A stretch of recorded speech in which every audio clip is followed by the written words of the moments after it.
For the past couple of days, I've been going over a lot of information related to the story of New World, but also future zones. Of course, if you haven't seen already, they announced that there will be an open beta from September 9th to the 12th, and we can request access starting on the 8th. They're going to be doing this via the Steam page, and this is actually something I've seen before. In the game Century Age of Ashes, they did let us request access to try to get into the testing phase before launch too. So on that day, just go to the New World Steam page and you should be able to request it from there. Another thing is that during the Gamescom event, we did get a tease of an upcoming weapon which is currently known as the Void Gauntlet. We did get multiple screenshots of this, and the second one did seem like they were different enough in design to potentially be different kinds of magic gauntlets, but more than likely it's just different tiers and designs of the Void one that was data mined previously. Now past that, we did get some details via the Steam discussions in the form of a mini Q&A done between the players and the developer known as Windsward. PvP servers came up as a topic as well as mounts, and of course both of which received similar answers to what they always got. For PvP servers, there's probably little chance we'll see those anytime soon, if at all. Some of us tried to discuss and push this idea over almost 2 years ago when the flagging system was initially changed, and we received the same answer as Windsward had posted here.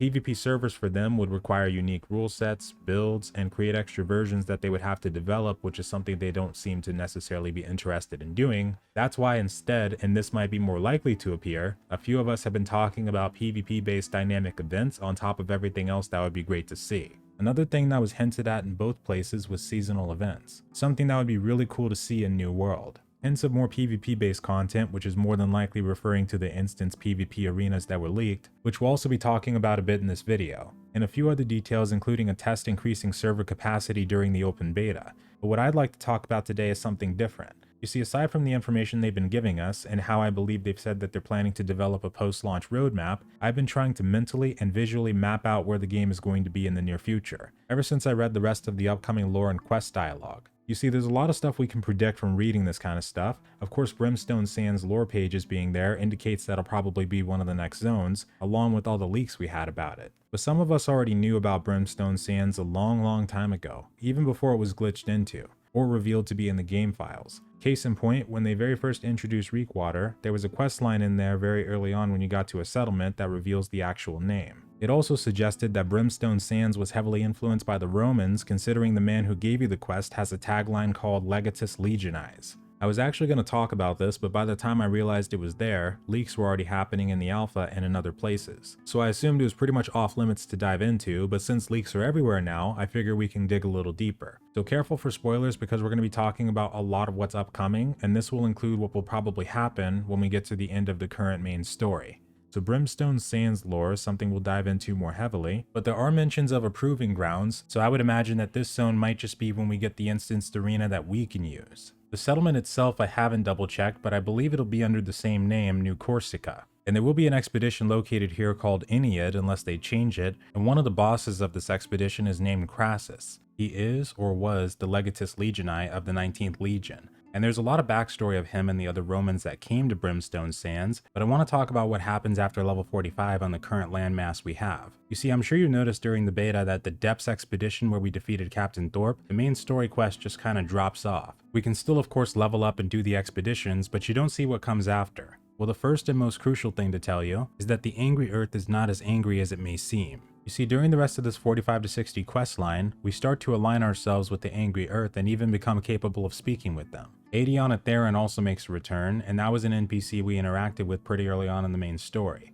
And the whole premise behind this is that firstly, Captain Thorpe is basically a complete fraud when it comes to this whole Tempest situation. Isabella is referred in multiple quest lines and pages of new lore to be the actual Tempest. First example, I read through some pages related to the Empress of Ebonscale Reach. First one talks about a deal she made with the strange man that was hooded and reeked of death. From what we know, this is without a doubt the man we call the Heretic, the one that led Isabella here to begin with, and the second page being called the Tempest. And the page says that they will be having a guest that night, and it clearly refers to the Tempest as being a girl. And so, since the Siren Queen is more similar to a Lost, that only leaves one candidate. The thing for me though, is that I still don't know how it is that Isabella arrived here before the Empress, because if you go back and look at the backstory of Empress Zhou, she appears to come from ancient China, somewhere in the 1046 BC range, but Isabella, just based off of her look and backstory alone, seems to come from the 15th or 1600s. So the only way this makes sense, and we talked about this possibility a long time ago when we first learned about the Empress backstory, is that I said the quote that Scott Lane gave about New World being a mystical time-shifting MMO is at play here, or Empress Zhou existed in the 16 or 1700s, or this is a plot hole. And since when Isabella arrived here, she came across the remains of both Roman and Viking equipment, I'm thinking it's either a time-shifting situation or a plot hole. But there was also something else that was added to the lore. A few people brought this to my attention during the beta about a man named Father Dante, but the way they described it, I thought it was a completely different person than the Isabella we know. But this is where it gets a little crazy. So we know pretty much the entire backstory of Isabella. I made a 30-minute video on this breaking everything down. We know to a degree where she's from, which people predicted to be Spain. We know what happened before she set sail, what happened when she set sail, and what happened after she arrived. But apparently somewhere along the line, she had a lover named Father Dante. Now I assume that this started when they were on the ship ride over, considering he talks about how he heard the heretic in Isabella's quarters, and also if this by some miracle all happened after she was already corrupted, when the story still says that herself and the heretic were the only ones left before it happens, I highly doubt this guy would be human enough to write these letters, especially because when you become corrupted, writing coherent sentences becomes a thing of the past. But he does mention this box. I'm talking about the box that Father Russo gave to Captain Thorpe in the very first opening cinematic, which as I learned more about this story,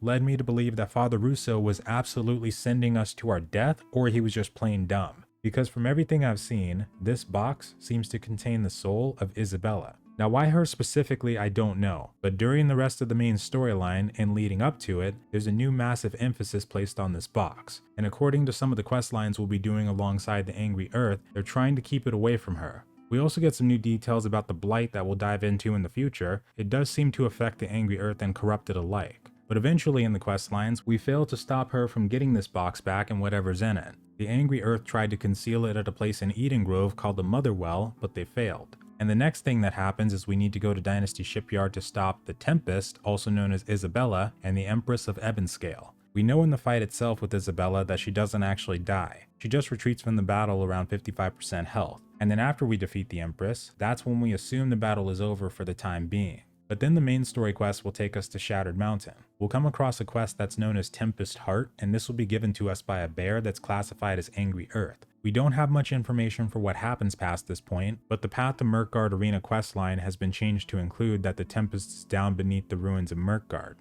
Now from the leaks, and from what they've said during Gamescom, there will be even more expeditions to come. One of which, coming from the leaks themselves, is under the name Isabella's Lair. From the lore and experience we discussed thus far, this seems like it'll probably end up being a thing. Especially because it's said that for completing this expedition, you'll get the title called Tempest Tamer. So basically what I'm saying is that towards the end of the current story, we'll probably get the opportunity to fight Isabella. Since they said that we won't get any new content on launch, we probably won't see this for a good month or more. But I would imagine this would come before we get the region of Brimstone Sands. What I was probably wrong on though, is that recently we covered some newly added lore related to the Kraken that's confirmed to exist in New World, along with the Mother of the Deep and the Ghost Ship. Which, speaking of which, someone did point out that the Ghost Ship is already in game and has been seen, and that's really awesome to see. But when I covered that video, I theorized that sooner rather than later, the storm wall around the island would get broken and that would open us up to the possibility of naval content. Perhaps the Corrupted are the ones that break out and they sail for the old world and we have to chase them. This sounds pretty cool and could still happen, but after reading through all the pages and dialogue again,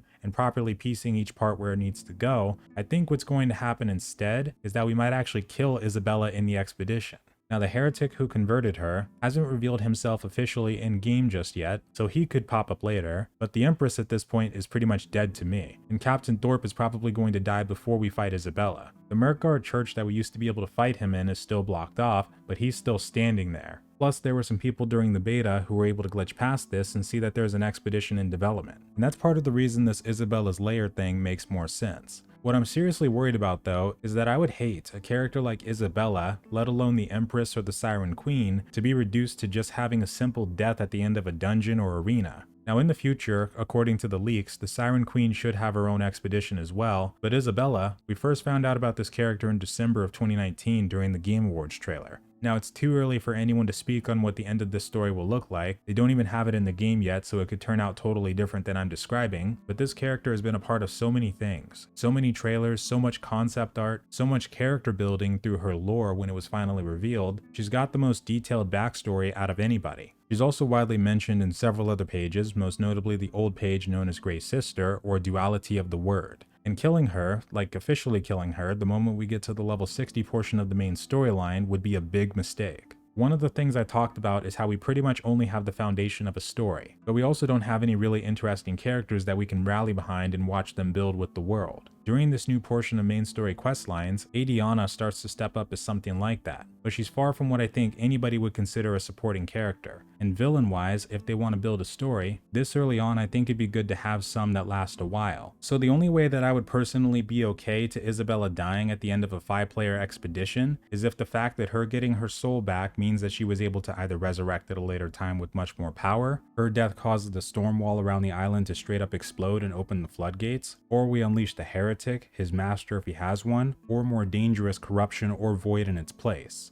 Because if we just have that happen over and over, where the villain gets a little bit of backstory, maybe some screen time or encounters here and there, but then they just die like that, it's not really going to be that impactful. But there is a silver lining to this. So Brimstone Sands will probably come next, and at that point we'll most likely engage with Crassus and potentially a man mentioned in the lore called Atticus, after the Corrupted is defeated in Shattered Mountain if that's how it goes. There's a datamine leak of an area that might come after Brimstone Sands. It's located north of Morningdale, might go by the name Morrowtide, and it's rumored to be the home of the real ancients and where the most powerful of the ancients retreated to once the corruption became too strong. So this is where, if not in Brimstone Sands, we'll most likely come across what's referred to as the Beings of Four. These are the statues of the ancients that are spread all across the land. So that's possible option number 2. Maybe after we fully beat down the corruption inside Shattered Mountain, maybe the ancients notice and decide that it's time to reconquer Aeternum. Always a bigger fish kind of thing, and we have to fight to defend our homeland. That does sound like it could be pretty cool too, and of course Queensport is still briefly mentioned in the lore, so they might decide to do something with that too. Hazel's diary still references the ancient capital and states that it'll require going through the desert, but we'll have to see what they decide to do there. Mainly wanted to just discuss what the future of this game's story might look like, and sometimes it helps us determine what other features we may see. But with that, that's all we've got for today, but thank you very much for watching, and let me know what you think about this stuff below, and if you agree or disagree that the villains in this game should have a bigger part to play than just expeditions. Have a wonderful night or day, folks, and farewell.